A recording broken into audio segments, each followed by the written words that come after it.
Praise God. मेरा नाम कीर्ति है। मैं अपनी टेस्टिमनी शेयर करना चाहती हूँ। मेरे को ब्रीदिंग प्रॉब्लम हो गई थी, जिसमें कि मतलब मेरे को इनहेलर लेना पड़ता था।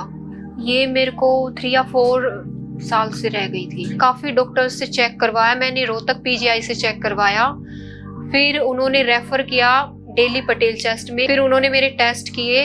जब भी मेरे को ब्रीदिंग प्रॉब्लम होती, मतलब वो एकदम से इतना बढ़ जाती थी, मैं ऐसे खींच खींच के अपने सांस को लेती थी बहुत ही ज्यादा, मतलब, और मैं उसमें कुछ भी नहीं कर पाती थी। मैं उठ नहीं पाती थी 2 दिन तक, क्योंकि मेरी बोन्स में ऐसे बहुत पेन, खांसी कंटिन्यूसली हो रही है, तो ऐसे बोन्स में बहुत ज्यादा पेन हो जाता। उठने की भी कोशिश करती, ऐसा होता था कि बहुत ज्यादा मैं नींद में सो लूं, मैं टोटली मैं रेस्ट में रहती थी। 2 दिन तक मैं कुछ नहीं कर पाती थी।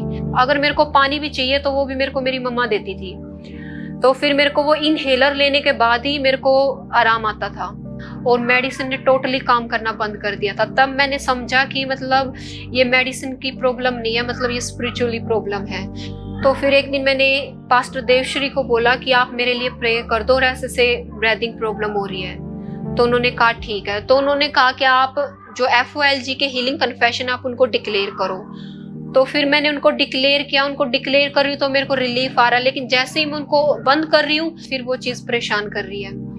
फिर मतलब मैं उस चीज से इतना परेशान हो गई, मतलब मैंने सोचा अब मैं कुछ कर लूंगी, मतलब ऐसी लाइफ का कोई फायदा नहीं। मतलब प्रभु में आने के बाद भी जीसस ने हमारे लिए कितना किया है, मतलब कितना दर्द उसने सहा है। अगर प्रभु में आने के बाद भी मैं ऐसी जिंदगी जी रही हूँ, उसका कोई फायदा नहीं। लेकिन जैसे ही मैंने भाभी के पास फोन किया तो तुरंत उन्होंने कहा कि आप कुछ गलत सोच रहे हो। मैंने कहा हाँ भाभी, वो तो मैं सोच रही थी। फिर भाभी ने प्रेयर किया, तो फिर मैंने फिर हीलिंग कन्फेशन किया, मेरे को रिलीफ आ गया। फिर लास्ट संडे जैसे ही मैं सुबह चर्च के लिए निकलने लगी, उसमें फिर से मेरे को ब्रीदिंग प्रॉब्लम हो गई। अब मैं सोच रही हूँ जाऊं कि नहीं जाऊं, और मेरे को मतलब बस से आना था और मौसम भी खराब था।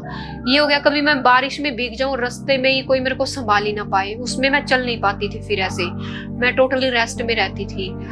बट मैं आई, मेरे को ये था मैं जाऊंगी, परमेश्वर मेरे को चंगा करेगा।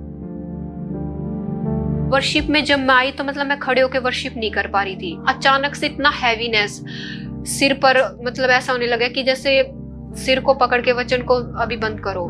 लेकिन तुरंत जैसे पास्टर अंकित ने मेरे को बुलाया कि वो गर्ल जो येलो कपड़े पहने हुए थे, जैसे ही मैं आगे गई उन्होंने मेरे लिए प्रेयर किया। The hand of the Lord is very strong upon you. परमेश्वर का हाथ आपके ऊपर, आपके जीवन में बहुत भारी रूप से है। But I still see you bound by so many things. लेकिन मैं देखता हूँ कि आप बहुत सी चीजों में आप बंधी हुई हैं। This is the day of transformation for you. आज का जो दिन है वो आपके बदल जाने का दिन है। Every chains that has bound you are falling now in Jesus' name. हर एक जंजीर जिसने आपको बांधा हुआ है वो आज यीशु के नाम में गिर रही है, टूट रही है। Is there anything around your head? What is it? क्या है आपके सिर के? आई बहुत हैवीनेस मेरे को फील हो रहा था, एंड ड्राई वोमिटिंग। ऐसे वोमिटिंग होती नहीं है, बट हर बार वर्शिप करते हुए या फिर Yeah, that's why I think you're bound. That is breaking now. ये इसी समय टूट रहा है। You can worship freely. You can worship freely. It won't happen. Come here. आजादी से आप आराधना Receive it करेंगे। in Jesus' name. Take it, take it, take it in the name of Jesus.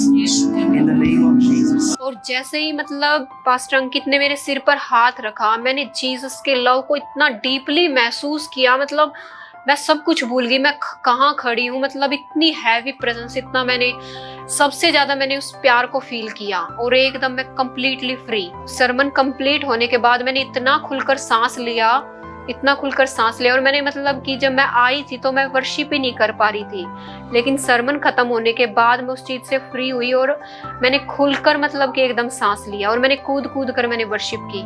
Last Sunday से और अब तक उस चीज ने मेरे को एक बार भी परेशान नहीं किया, और मैं खुलकर वर्शिप कर पा रही हूँ, और खुलकर मतलब कि बहुत ही अच्छे से, कोई ब्रीदिंग प्रॉब्लम नहीं, मैं अच्छे से चल फिर रही हूँ, कोई प्रॉब्लम नहीं। यहाँ पर आने के बाद चीज को सीख रही हूँ, कोई भी बीमारी मतलब हमारे अंदर रहनी नहीं चाहिए, क्योंकि जीसस ने बहुत कुछ कर दिया। और जब हम डिवाइन हेल्थ में चलते तो हम भी परमेश्वर को रिवार्ड दे सकते हैं। मतलब ये चीज़ मेरे को बहुत ही अच्छी लगी। और सबसे ज़्यादा जो मेरे को सीखने को मिली है, मतलब कि वो वर्ड कन्फेशन, वचन को डिक्लेयर करने का जो पावर है मैं उस चीज को समझ रही हूँ और भी ज्यादा डीपली। और मतलब कि मेरा ये रहता है कि वर्ड को डिक्लेयर करना है, वर्ड को डिक्लेयर करना है। और मतलब मैंने उस चीज को अपने काफी एरिया में देखा, जब भी मैंने वर्ड को डिक्लेयर किया है मतलब काफी एरिया में मैंने ऐसे फ्री महसूस किया है। Thank you Jesus, thank you pastor Ankit. तब से बहुत मैं आजाद हूँ एकदम।